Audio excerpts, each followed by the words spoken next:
90 రోజుల కోర్సు పూర్తి చేస్తే చాలు 100% ప్లేస్మెంట్ సపోర్ట్ తో సాఫ్ట్వేర్ జాబ్ మీ సొంతం. వెంటనే కోడ్ జ్ఞాన్ డెస్టినేషన్ ని సంప్రదించండి. నమస్కారం అలగిరి రవీంద్రనాథ్ గారు. నమస్తే అండి సరి గారు. సార్, నిన్నటి నుంచి మనమైతే సైఫ్ అలీ ఖాన్ వార్తలు వింటూ ఉన్నాం అండ్ అలాగే దానికి సంబంధించిన న్యూస్ కూడా మనం చేస్తూ ఉన్నాం. అండ్ ఎప్పటికప్పుడు మనం చూస్తూ ఉంటే ఆ కేసులో ట్విస్ట్ల మీద ట్విస్ట్లు అయితే మనం చూస్తున్నాం. ప్రజెంట్ ఉన్న లేటెస్ట్ అప్డేట్స్ ఏంటి సార్? సైఫ్ అలీ ఖాన్ నిన్న తీవ్రంగా గాయపడి లీలావతి హాస్పిటల్లో ఆయన చికిత్స పొందుతున్న విషయం అందరికీ తెలిసిన విషయమే. అయితే ఇందులో భాగంగా ఎవరి దాడికి పాల్పడ్డారనే విషయం మీద నిన్న మధ్యాహ్నం తర్వాత పోలీసులు, అంటే బాంద్రా పోలీసు, ముఖ్యంగా ముంబై పోలీసులు ఒక ఫుటేజ్ రిలీజ్ చేశారు. అందులో ఎవరైతే ఈ అగంతకుడుగా పాల్పడ్డా, అంటే ఏ అగంతకుడు అంటే ఎవరైతే స్టేప్ చేసినటువంటి పర్సన్ ఎవరైతే ఉన్నారో ఆ పర్సన్ ఫైర్ సేఫ్టీ అంటే ఎమర్జెన్సీ ఏదైతే స్టేర్ కేసు ఉంటుందో ఆ ఎమర్జెన్సీ స్టేర్ కేసుని దిగుతూ మనం ఒక వీడియో ఫుటేజ్ కూడా మనకి చూసాం మనం. అందులో ఎవరైతే అగంతకుడు కనిపించాడో అంటే ఆయన మెట్లు దిగుతున్నాడు, ఒక జీన్ కలర్ అంటే బ్లాక్ కలర్ జీన్ వేసుకున్నాడు, బ్లాక్ కలర్ టీషర్ట్ వేసుకొని ఒక స్కార్ఫ్ భుజం మీద వేసుకొని ఒక బ్యాగ్ కూడా తన హ్యాండ్ బ్యాగ్ ఒకటి పెట్టుకొని ఆయన మెట్లు దిగుతున్నటువంటి ఒక వీడియో ఫుటేజ్ మనం చూసాం. జస్ట్ ఒక సమ్ సెకండ్స్ ఉన్నటువంటి ఆ పర్సన్ వస్తూ కూడా సీసీ కెమెరా చూస్తున్నటువంటి ఆ ఫుటేజ్ మనం చూసాం. ఆ పర్సన్ ఎవరైతే కనిపించారో అంటే ముంబై పోలీసులు విడుదల చేసిన ఆ ఫుటేజ్ ఎక్కడ ఉందని చెప్పి ఎంటైర్ ముంబై మహానగరం మొత్తం కూడా ఉన్న సీసీ ఫుటేజ్ మొత్తం కూడా నిన్న పోలీసులు మొత్తం కూడా జల్లెడ పట్టడం అనేది జరిగింది. అందులో భాగంగా ఇప్పుడు అందిన తాజా వార్త ఏంటంటే ఆ ఎవరైతే అగంతకుడు, ఎవరైతే సైఫ్ అలీ ఖాన్ ఇంట్లో ఎవరైతే పార్టిసిపేట్ చేశాడో, ఈ దాడిలో ఎవరైతే పాల్పడ్డారుగా భావిస్తున్న ఆ వ్యక్తి ఎవరైతే అగంతకుడు అనుకుంటున్నామో ఆ అగంతకుడు ఇప్పుడు రీసెంట్గా మనకు అందిన వార్త ఏంటంటే బాంద్రా రైల్వే స్టేషన్లో అతను కనిపించాడు సీసీటీవీ ఫుటేజ్లో. ఆయన అక్కడ నుంచి వసాయ్ నుంచి నల్సాపుర వైపు వెళ్తున్నటువంటి ఆ రైల్వే స్టేషన్లో కనిపించాడు. బహుశా అతను వసాయ్ నుంచి నల్సాపుర స్టేషన్ వైపు వెళ్తున్నట్టుగా కనిపించడం జరిగింది. అంటే ఈయన బహుశా ఆ యాంగిల్లో చెక్ చేస్తాం. అంటే పోలీసుల దగ్గర ఇన్వెస్టిగేషన్ ఇంట్రాగేషన్ ఎలా ఉంటుందంటే pinch to pinch, hair line కూడా విడిచిపెట్టకుండా ప్రతిదీ కూడా వాళ్ళు ఇన్వెస్టిగేషన్ చేస్తారు. అసలు ముందుగా ఎఫ్ఐఆర్ నమోదైంది. ఎఫ్ఐఆర్ గురించి మనం మాట్లాడదాం, దాని గురించి కూడా మాట్లాడదాం మనం. ఎఫ్ఐఆర్ ప్రధానంగా ఎఫ్ఐఆర్ ఏంటంటే 311, 312 అంటే బిఎన్ఎస్ యాక్ట్ ప్రకారం 311 అంటే రాబరీ కింద చేశారు. 312 దేనికైతే ఆ రాబరీకి సంబంధించి ఒక పదునైన ఆయుధం వాడినట్టుగా మనకు కనిపిస్తుంది. అదేవిధంగా 331(6), 331(7), 331(8 ఇవన్నీ కూడా ట్రెస్ పాసింగ్ వీటికి సంబంధించినటువంటి సెక్షన్స్ కింద మాత్రమే ఎఫ్ఐఆర్ నమోదైంది.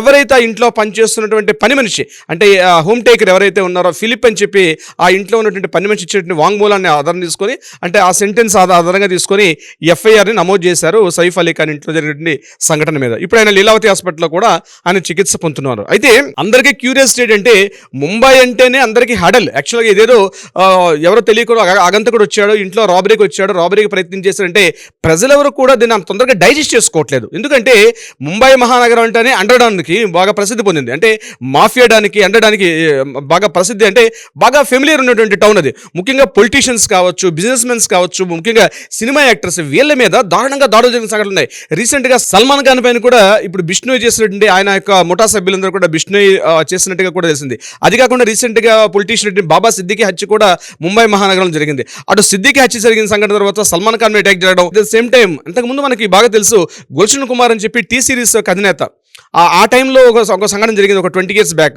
గుల్షన్ కుమార్ కూడా ఇట్లానే ఒక టెంపుల్కి వెళ్ళి వస్తుండగా ఆయన మీద ఒకేసారి దొండగులు దాడి చేసి కత్తులతో పబ్లిక్లో ఆయన పొడి చంపేసిన సంఘటన కూడా జరిగింది. అంటే ఇదేదో ఒక తాత్కాలికంగా ఒక రాబరీ జరిగింది, ఏదో అగంతకుడు లోపలికి వెళ్ళాడు, ₹1 డిమాండ్ చేశాడు కాబట్టి ఆ ₹1 ఇవ్వనందుకు గాను ఆ దాడిలో సైఫ్ అలీ ఖాన్ మీద ఏదైనా దాడి చేసినట్టుగా బయటకు కనిపిస్తుండగా ఎఫ్ఐఆర్ అంటే ప్రాథమిక విచారణలో నమోదైనప్పటికీ కూడా దీని వెనకాల ఏదైనా పెద్ద ముఠా ఉండొచ్చు. ఎందుకంటే అది మరో చోట జరుగుంటే అది సంఘటన వేరే విషయం.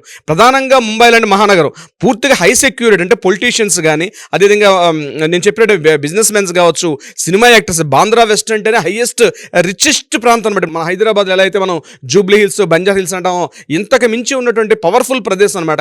అక్కడ పించు టు పించు కూడా సీసీ ఫుటేజ్ తోటి అనుక్షణం కూడా నిఘా నీడలో ఉంటుంది, అంటే సీసీటీవీ సర్వేలెన్స్ ఉంటుంది. అటువంటి ప్లేసులో ఒక అపరిచితుడు ఎలా ప్రవేశించాడు, అది కూడా 11th, 12th ఫ్లోర్లో సైఫ్ అలీ ఖాన్ తలకు హౌస్ ఉంది. అంటే ఈ 11th ఫ్లోర్లోకి ఎలా ఎంటర్ అయ్యాడు, అది కూడా సీసీటీవీ ఫుటేజ్లో హై సెక్యూరిటీ ఉన్నటువంటి ప్రదేశంలో. ఆ బిల్డింగ్ కూడా ఏదైతే మనం బాంద్రా వెస్ట్ నుండి ఈ బిల్డింగ్ చెప్తున్నాం, ఫార్చ్యూన్ హైట్స్ అని చెప్తున్నాము, ఇది కూడా హైయెస్ట్ రిచెస్ట్ ఏరియాలో, హై సెక్యూరిటీ ఏరియాలో. ఇది 11th ఫ్లోర్, 12th ఫ్లోర్లోకి ఈయన ఎలా ప్రవేశించాడు అగంతకుడు? అంటే కేవలం ముందు ప్రవేశించాడా, లేకపోతే అంతకుముందు జస్ట్ ఒక 1 week back entire Kareena Kapoor again వీళ్ళ ఫ్యామిలీ, సైఫ్ అలీ ఖాన్ మొత్తం ఎంటైర్ ఫ్యామిలీ రీసెంట్గా వాళ్ళకి స్విట్జర్లాండ్ వెళ్ళి వచ్చారు. ఒక 1 week అక్కడే హాలిడే ట్రిప్ మెయింటైన్ చేసుకొని రీసెంట్గా వచ్చారు. అంటే వీళ్ళు హాలిడే హౌస్ లాక్ చేసుకుని వెళ్ళే సమయంలో అంతకు ముందే దొండ కూడా ప్రవేశించి అక్కడైనా స్టే చేయడం జరిగిందా? ఎందుకంటే రీసెంట్గా వచ్చారు వాళ్ళు. I think it is 2-3 days back Bombay reach అవ్వడం జరిగింది. సో ఈ ఇంతకు ముందే ఆయన ఎప్పుడైతే అవుట్ స్టేషన్ ఉన్నప్పుడే ఆ ఇంట్లోకి ఏదైతే ఎమర్జెన్సీ వింగ్ ఉంటుందంటే అపార్ట్మెంట్స్ కట్టేటప్పుడు ఎలా ఉంటుందంటే మన ఫైర్ సేఫ్టీ అధికారులు తిరగడం కోసం చెప్పి లోపల వ్యాన్ తిరగడం కోసం చెప్పి సుమారుగా కాంపౌండ్ వాల్ దగ్గర నుంచి బిల్డింగ్ పిల్లర్స్ వరకు కూడా సుమారుగా ఒక 25 feet కూడా ఆ గ్యాప్ ఉంటుంది. అంటే వ్యాన్ తిరగాలి కాబట్టి, అంటే ఒక బిల్డింగ్ కన్స్ట్రక్షన్ చేసేటప్పుడు ఖచ్చితంగా ఫైర్ సేఫ్టీ మెజర్స్ కూడా తీసుకోవాలి కాబట్టి ఇందులోనే ఏదైనా అంత హైయెస్ట్ టాల్ బిల్డింగ్ కాబట్టి ఏదైనా ఎమర్జెన్సీ జరగకూడదు, ఏదైనా జరిగితే కూడా ఎమర్జెన్సీ స్టేర్ కేస్ వేరేగా ఉంది అటువైపు నుంచి మిస్ అవ్వడం కోసం చెప్పి. సో ఇప్పుడు పోలీసులు చెప్పిన ప్రాథమిక విచారణలు ఏం చెప్పారంటే ఈ ఎవరైతే ఇప్పుడు అగంతకుడు ఉన్నాడో ఈ యొక్క ఎవరైతే ఈ దాడికి పాల్పడిన వ్యక్తులు జనరల్గా వస్తున్న ఏరియా కాకుండా ఏదైతే ఎమర్జెన్సీ వింగ్ ఉందో అటు స్టేర్ కేస్ నుంచి వచ్చారు. అగైన్ మార్నింగ్ కూడా 2:33 ఆ స్టేర్ కేస్ నుంచి ఆయన బయటకు వచ్చినటువంటి ఆ దృశ్యాలు కూడా మనకు కనిపించాయి. అంటే ఆ ఏదైతే సేఫ్టీ మెజర్స్ ఉన్నటువంటి ఎమర్జెన్సీ ఆ స్టేర్ కేస్ ఉన్న ప్రాంతం నుంచి ఆయన రావడం జరిగింది. అంటే అక్కడ సెక్యూరిటీ పరిధి ఏం లేదా, అక్కడ సీసీటీవీ సర్వేలెన్స్, అంటే వందలాది ప్రశ్నలు. అంటే ట్విస్టులు ఎందుకు అంటున్నాం అంటే ఒక సెలబ్రిటీ, అదేవిధంగా ఒక ఫెమిలియర్ నటుడైన, ఇది కాకుండా ఆయన ఇటీవల కొన్ని చేసిన ఆయన పిల్లల విషయంలో కూడా ఆయన పిల్లలకు పెట్టిన పేర్లు కూడా కొంత వివాదాస్పదమైనవి. ముఖ్యంగా ఆయన కరీనా కపూర్కి సైఫ్ అలీ ఖాన్కి పుట్టిన పిల్లలకి పేర్లు కూడా చూడండి డిఫరెంట్ పేర్లు. తైమూర్ అలీ ఖాన్ పెట్టారు. తైమూర్ అంటే ఏంటి, భారతదేశం మీద అటాక్ చేసి భారతదేశాన్ని రాబరీ చేసినట్టు ఒక ప్రదేశం పేరు. ఎప్పుడైతే తైమూర్ అలీ ఖాన్ పెట్టారో తైమూర్ అలీ ఖాన్ మీద పెట్టంగానే ఇమీడియట్గా చాలా సంఘాలు అప్పట్లో చాలా డిస్టర్బెన్స్ చేశాయి. ఒక పెద్ద వార్త దావానంగా కూడా డిస్టర్బెన్స్ చేశారు. ఎందుకంటే తైమూర్ లాంటి ఒక భారతదేశ దోపిడీదారు పేరు ఎలా పెడతారు అంటే ఇతను భారతదేశ వ్యతిరేక, హిందూ మత వ్యతిరేక అని చెప్పి కూడా వివాదాస్పద వ్యాఖ్యలు వచ్చాయి. తర్వాత రెండో అబ్బాయికి జహంగీర్ అలీ ఖాన్ పేరు పెట్టారు. జహంగీర్ అంటే ఏంటి, పూర్తిగా భారతదేశాన్ని బ్రిటిష్ వాళ్ళకి అమ్మేసిన వ్యక్తి, అదేవిధంగా భారతదేశంగా అనేక దోపిడీలు చేసి ఉన్నటువంటి వ్యక్తి, ముఖ్యంగా జహంగీర్ అని పేరు. సో ఈ రెండు పేర్లు పెట్టినప్పుడు మాత్రం వాళ్ళు చాలా వివాదాస్పదాలు, చాలా కాంట్రవర్షియల్స్ ఎదుర్కొన్నారు. ఎంటైర్ దేశవ్యాప్తంగా అనేక చర్చలు జరిగినాయి. అప్పటి సోషల్ మీడియా ప్రచారం లేదు కాబట్టి సోషల్ మీడియా రాలేదు, కానీ ఆ టైంలో చాలా కాంట్రవర్షియల్ ఎదుర్కొన్నారు, ముఖ్యంగా సైఫ్ అలీ ఖాన్. అయినప్పటికీ కూడా వాళ్ళు వాటన్నింటిని పక్కన పెట్టి ఆ పేర్లు కూడా పెట్టడం జరిగింది. అంటే ఇది ఒక కుట్రకోణం ఉందా ప్రధానంగా? ఎందుకంటే సైఫ్ అలీ ఖాన్ గారి మీద యాక్చువల్గా ఆయన కామన్ ఏదో నటుడిగా వచ్చి ఉన్నటువంటి పర్సన్ కాదు. ఆయన ప్రధానంగా ఒక నవాబ్గిరి ఉంటున్న ప్రాంతం, అంటే హర్యానాలో ఆయనకంటూ కొన్ని ప్యాలెస్ సుమారుగా 3,000 కోట్ల పైబడి ఆస్తులు ఉన్నటువంటి ఒక రాజవంశిక కుటుంబీకుడు ఆయన. పటౌడి రాజవంశానికి ఆయన ఏకైక వారసుడు ప్రెసెంట్ ఉన్న వాటిలో. తర్వాత పిల్లలు తర్వాత వచ్చారు. సో ఇప్పుడు లివింగ్లో ఉన్నటువంటి ఒక సెలబ్రిటీతో పాటు, అంటే సినిమా సెలబ్రిటీతో పాటు ఒక నవాబు ఉన్నటువంటి ఒక రాజవంశీకుడు 1977లో ఇందిరాగాంధీ రాజాభరణాలు రద్దు చేసేటంతో కూడా వీళ్ళు గవర్నమెంట్ నుంచి కొన్ని రకాల రాయితీలు కూడా వీళ్ళు పొందడం జరిగింది. అంటే సైఫ్ అలీ ఖాన్ ఏదో కామన్ మెన్గా చూడడం, లేకపోతే ఒక కామన్ సెలబ్రిటీగా చూసి ఈ జరిగిన సంఘటన చేయడం కాకుండా ఈ జరిగిన సంఘటన వెనకాల చాలా యాంగిల్స్లో వాళ్ళు ఎంక్వైరీ చేస్తున్న పోలీసులు ఎఫ్ఐఆర్ నమోదు చేసిన పరిస్థితి అయితే ఉందో కేవలం ఇది బేసిక్, అంటే ఫండమెంటల్ ప్రాథమిక విచారణ ప్రకారం మాత్రమే ఈ ఎఫ్ఐఆర్ నమోదు చేశారు. కానీ దీని వెనకాల ఏదైనా ప్రధాన కుట్రకోణం దాగి ఉందా?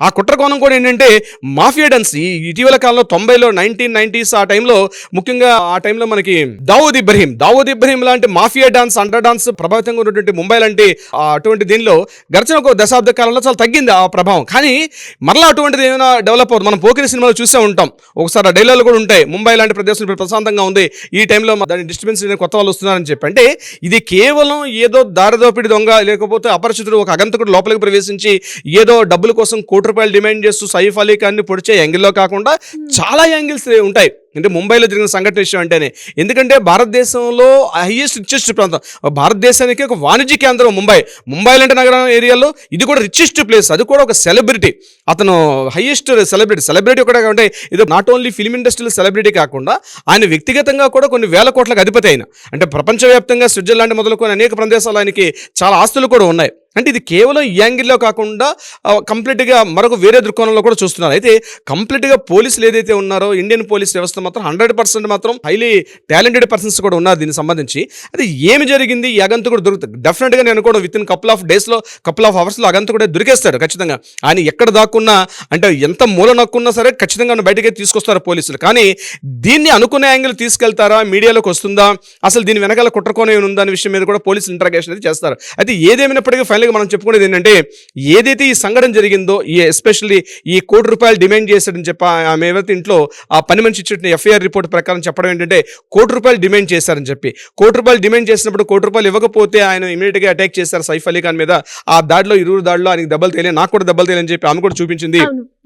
ఆ ఇంట్లో పని మనిషి కూడా. అయితే ఇక్కడ సంఘటన ఏంటంటే కేవలం ఆ ఒక్క 4 గోడల మధ్య సంఘటన కాదు, ఇది భారతదేశంలో నుండి ఎంటైర్ సెలబ్రిటీస్కి, పొలిటీషియన్స్కి, బిజినెస్ మ్యాగ్నెట్స్ అందరికి కూడా ఇది ఒక హెచ్చరికగా జారీ అవుతుంది. ఏంటంటే ఇంత లోపభూయిష్టంగా ఉంటుందా మన సెక్యూరిటీ వ్యవస్థ, విఐపీస్ వివిఐపీస్ నివసిస్తున్న ప్రదేశంలో ఇంత లోపభూయిష్ట విధానంగా సెక్యూరిటీ ఉంటుందా అంటే ఈజీగా ఒక కామన్ మ్యాన్, ఒక లేమెన్ ఎంటర్ అయిపోయి వాళ్ళ ప్రైవేట్ రూమ్స్లోకి ఎంటర్ అయిపోయి, వాళ్ళ చిల్డ్రన్ రూమ్లో ఎంటర్ అయిపోయి కూడా అంత లోపభూయిష్టంగా ఉంటుందా? మరి సీసీటీవీ ఫుటేజ్ ఏం చేస్తున్నాయి?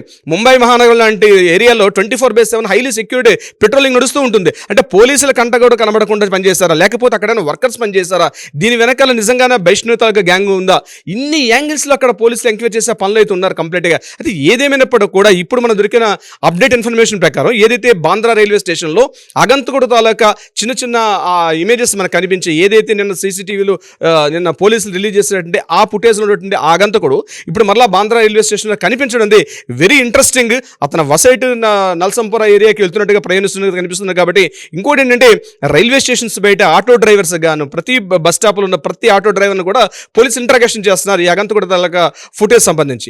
ఏదేమైనప్పటికీ కూడా అగంతకుడు మరలా మనకి ఇమీడియట్గా రిలీవ్ అంటే అతను ఎక్కడో ఈ యొక్క సంఘటన జరిగిన తర్వాత అగంతకుడు బయటికి పారిపోలేదు. బాంద్రా రైల్వే స్టేషన్లో ఈ ఫుటేజ్ కనిపించడం మాత్రం రియల్లీ ఇట్స్ ఇంట్రెస్టింగ్. బట్ ఏదేమైనప్పటికీ కూడా ఇవాళ సాయంత్రం వరకు కొంత అప్డేట్ అయితే వచ్చే ప్రయత్నం అయితే జరుగుతుంది. దీని మీద ఫర్దర్ అప్డేట్ అంది నెక్స్ట్ ఎపిసోడ్లో మనం చేద్దాం. డెఫినెట్గా సార్. అండ్ గ్రేట్ ఇన్ఫర్మేషన్ మీరు అన్నట్టుగానే ఇంకా ఫర్దర్గా దీని మీద వచ్చే అప్డేట్స్ ఖచ్చితంగా మనం చేద్దాం. Thank you so much. Thank you so much Siri గారు.